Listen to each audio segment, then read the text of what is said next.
नमस्कार मु Deepti दीप्तिस full lab को आपण मानक बहुत बहुत स्वागत।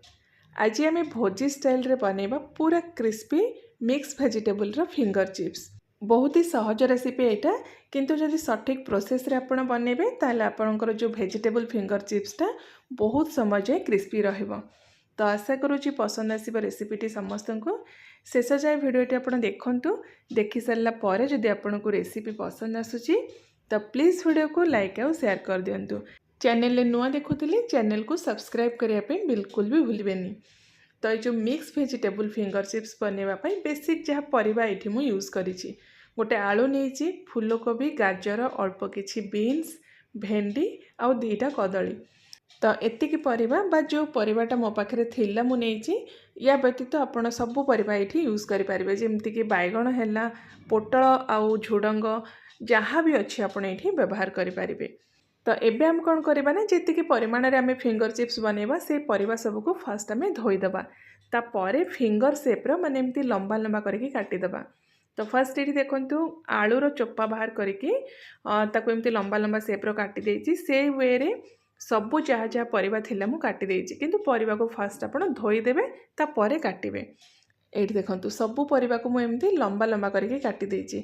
आउ जहाँ भी आपण परिबा नौचंती ना तार परिमाण आपणक हिसाब रे कम बेसी करके नहीं पारिबे।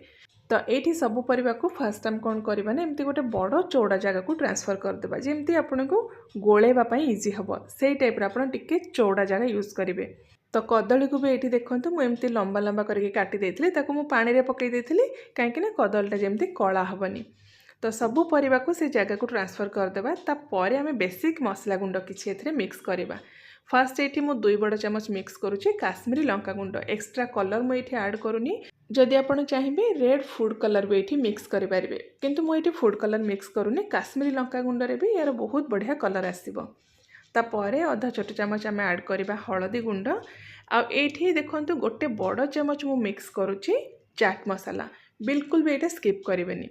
ता सहित गोटे छोट चमच मु ऐड करुच्ची गोलमरीचर गुंड। या भी बिल्कुल स्किप करेंगे, तार फ्लेवर और टेस्ट बहुत बढ़िया आसीबो। तापरे जेतिकी परिबा आपण नैथिबे परिबार परिमाण देखिकी एथिरे आमे लुण मिक्स करदबा।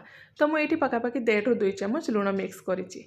आ एठी देखंतु खंडे अदा आ 3 ରୁ 4टा कंचा लंका को मैं एमती पूरा भल भाव में छेची देइछि।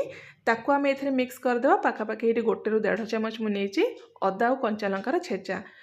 ये जगह ना आपण अदा कंचा लंका बटा बा पेस्ट ये यूज करें।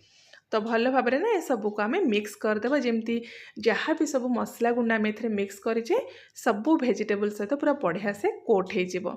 तो ये टाइप भल भाव में हाथ में आप गोलेदेवे ऊपर तल करके, जमती परिबा सहित आमर जो मसला गुंडा पूरा बढ़िया से मिक्स हो पूरा भल भाव में एमती कोट हो।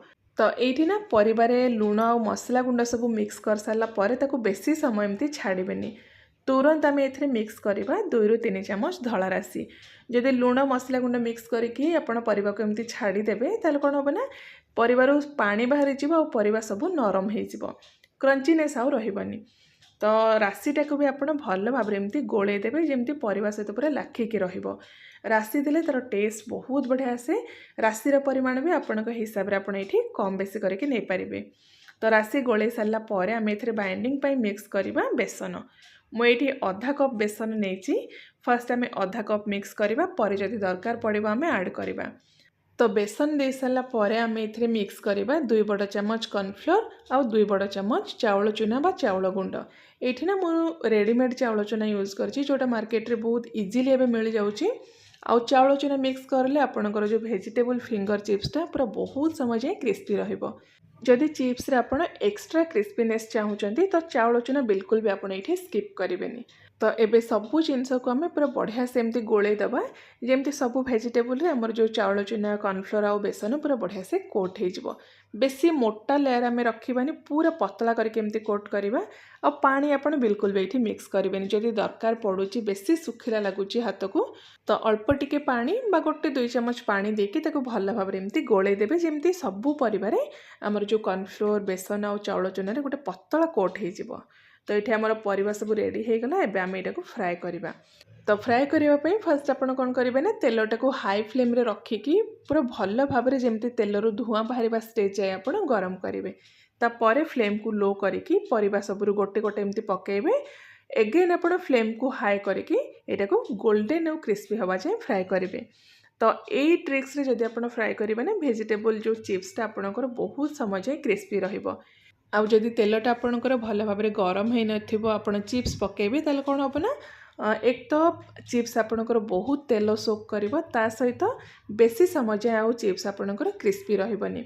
रेसिपीटा तो बहुत सहज किंतु फ्राए करला बेले जदि आपण टिके ध्यान देबे ताहले चिप्स आपणकर बेसी तेल भी सोक करबनी आउ बहुत समय जाए क्रिस्पी रहिबो खाइबा पई भी टेस्टी लागिबो।